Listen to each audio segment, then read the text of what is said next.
Le film nous accueille avec de magnifiques plans de l'Arizona, que nos héros, Sarah et Michael, traversent en voiture. Notre couple se fréquente depuis longtemps et a finalement décidé de se marier. Nous apprenons que le couple se rend chez le père de Sarah, qui est malade depuis longtemps, et les héros veulent qu'il ait le temps d'emmener la jeune fille à l'hôtel. Nos héros attendent un long voyage, qui se déroule sur la célèbre route 66, qui traverse à son tour la vallée de la mort. La jeune fille parle à l'homme de son père, et nous apprenons qu'il a travaillé et s'est occupé de sa famille toute sa vie. Sarah veut absolument que son père soit présent au mariage. Michael soutient sa petite amie et lui dit que tout ira bien et qu'ils feront tout à temps. Bientôt, l'homme allume la radio et sa chanson est diffusée. Nous apprenons que Michael fait de la musique et qu'il y a longtemps, il a sorti un album avec ses amis, mais ce n'est que bien plus tard que ses chansons ont été diffusées à la radio. Soudain, nos héros ressentent une brusque secousse dans la voiture. Michael freine brusquement, puis sort de la voiture. L'homme ne comprend pas ce qui est arrivé à la voiture, car il n'y a personne devant ni derrière, et il n'y a pas la moindre éraflure sur la voiture. En contournant la voiture, Sarah glisse sur un morceau de glace sorti de nulle part en plein milieu du désert. Mais comme ils n'ont rien trouvé d'autre, ils décident de continuer leur route. Bientôt, Michael aperçoit dans le rétroviseur une voiture de sport noire, une Dodge Challenger, qui roule à une vitesse incroyable pour tenter de rattraper la voiture de nos héros. Michael tente de laisser passer ce coureur, mais l'étrange Dodge le suit toujours. L'homme tente alors d'accélérer, mais la Dodge continue de le suivre. Cependant, il y avait un café sur le côté droit de la route, et nos héros ont tourné là, et l'étrange voiture a continué. Notre héros est très tendu par la situation et affirme qu'ils sont suivis à dessein. Sarah veut appeler son père pour le prévenir qu'ils seront un peu en retard, mais il s'avère qu'il n'y a pas de réseau de téléphonie mobile dans la région. Le couple décide donc de se rendre dans un café, en espérant qu'il y aura un téléphone et qu'ils pourront contacter leur père et manger un morceau. La serveuse prend la commande et dit qu'elle est très heureuse de servir des jeunes, car les visiteurs de ce café sont surtout des retraités. Nos héros remarquent qu'il n'y a que quelques retraités et une étrange dame dans le café. La serveuse donne 2 pièces à Michael, et il s'avère qu'il existe une règle dans ce café qui permet à tout client de jouer sa chanson préférée sur la machine. À la grande surprise de Michael, la vieille machine contient sa chanson. La serveuse est également surprise, car elle n'imaginait pas qu'un client de leur café puisse être un chanteur célèbre. Michael est modeste et dit que ce n'est pas le cas, qu'il aime simplement faire de la musique. Ensuite, on voit une étrange voiture noire s'arrêter près du café, et le conducteur est un homme barbu au regard horrifiant. Bientôt, le cuisinier apporte la commande, et la fille le remercie et veut laisser un pourboire. Cependant, le vieil homme ne veut pas prendre, mais Sarah insiste, car il s'est avéré qu'il ressemblait beaucoup à son père. Le cuisinier est touché par ces paroles, et il prend l'argent. Le couple se dit au revoir et poursuit son chemin. Michael dit qu'il aurait dû appeler depuis la cabine téléphonique à l'extérieur du café au lieu de gaspiller des pièces pour acheter des chansons sur la machine. Sarah répond que la connexion sera bientôt rétablie et qu'ils pourront entrer en contact avec leur père. Soudain, à ce moment-là, il y a de nouveau une secousse. Nos héros commencent à paniquer, ils se garent sur le bord de la route et ne comprennent pas ce qui se passe ici. Pendant ce temps, un horrible homme barbu brandit une photo de nos héros. Et dans un café appelé « Dernière Chance », le gérant s'occupe de la paperasse. Les serveurs s'approchent de l'homme et lui demandent de laisser le couple tranquille et de leur donner une chance. Cependant, le gérant dit qu'ils font la même chose que d'habitude, parce que c'est leur but, et que ce marché ne peut pas être annulé.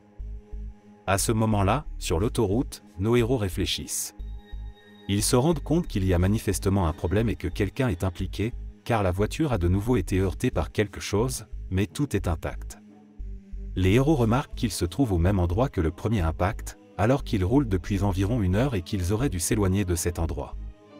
Ils commencent à se disputer et, soudain, l'homme demande à Sarah de monter dans la voiture, car une voiture noire est réapparue de nulle part sur l'autoroute. Sarah veut en avoir le cœur net et comprendre ce qui se passe ici. La jeune fille s'approche de la voiture et ouvre la fenêtre, mais le rire démoniaque la fait fuir. Nos héros se précipitent vers la voiture et s'éloignent rapidement de l'endroit.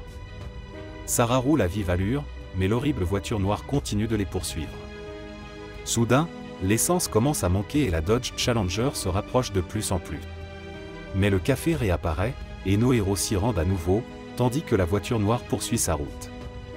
Michael demande à la jeune fille qui était dans cette voiture. Sarah répond qu'elle ne peut pas expliquer, mais ce n'était pas une personne, c'était quelque chose d'autre. Notre couple entre dans un café et Sarah va appeler la police. La jeune fille raconte l'incident survenu sur la route, mais comme ils sont très loin de la ville la plus proche, ils devront attendre plusieurs heures avant qu'une patrouille de police n'arrive. C'est là que nous apprenons la terrible vérité. Pendant tout ce temps, au lieu d'un policier, c'est le gérant du café qui parlait à Sarah. C'est à ce moment-là que le gérant vient voir Michael. Michael parle du Dodge noir, mais le gérant fait semblant de ne pas savoir de quoi l'homme parle et lui dit de ne pas s'inquiéter. Le gérant suggère d'attendre la police dans la chambre du motel, et Sarah arrive et accepte. Nos héros s'assoient à une table et attendent de pouvoir s'enregistrer dans la chambre. Sarah décide d'aller téléphoner une fois de plus à son père. L'homme décroche le téléphone, mais la connexion est si mauvaise qu'on entend à peine ce que dit père, puis la connexion est coupée. À ce moment-là, le directeur emmène la femme en pleurs dans la chambre 17, mais elle dit que ce n'est pas encore son heure et le directeur la calme. À ce moment-là, le cuisinier laisse une note pour nos héros, qui est interceptée par le gérant. Prenant les clés de la chambre, le gérant conduit les héros à la chambre et leur dit qu'ils vont s'y plaire. Le gérant s'adresse à la jeune fille par son nom, bien que Sarah ne se soit pas présentée à lui auparavant. Sarah remarque une femme dans la chambre voisine, qui crie qu'elle ne veut pas et qu'elle a besoin de plus de temps. Soudain, la jeune fille dit qu'ils doivent retourner à la voiture et prendre leurs affaires. Mais le manager répond que tout ce dont elles ont besoin se trouve dans la chambre et que si elles ont oublié quelque chose dans la voiture, elles ne manqueront pas de le leur faire apporter. Effrayés par ce qu'ils ont entendu, nos héros se sont enfuis et le gérant n'a pas réussi à les arrêter. Après cela, les employés du café sont sortis et le gérant a commencé à leur crier dessus parce qu'ils n'avaient pas arrêté le couple.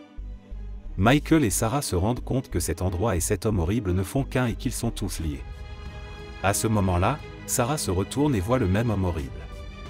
Michael demande à Sarah de garder le pied sur les pédales et d'augmenter sa vitesse.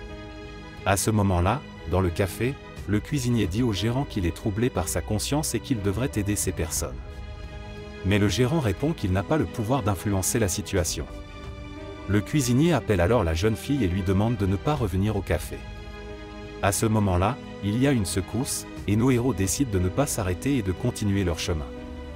Mais, soudain, apparaît sur la route une Dodge Challenger noire. Cette fois, ils ont décidé de passer devant le café. Mais un peu plus tard, Michael a décidé de faire demi-tour et de rouler dans la direction opposée, et la Dodge Challenger noire ne les a pas suivis. Mais le carburant tombe à nouveau en panne.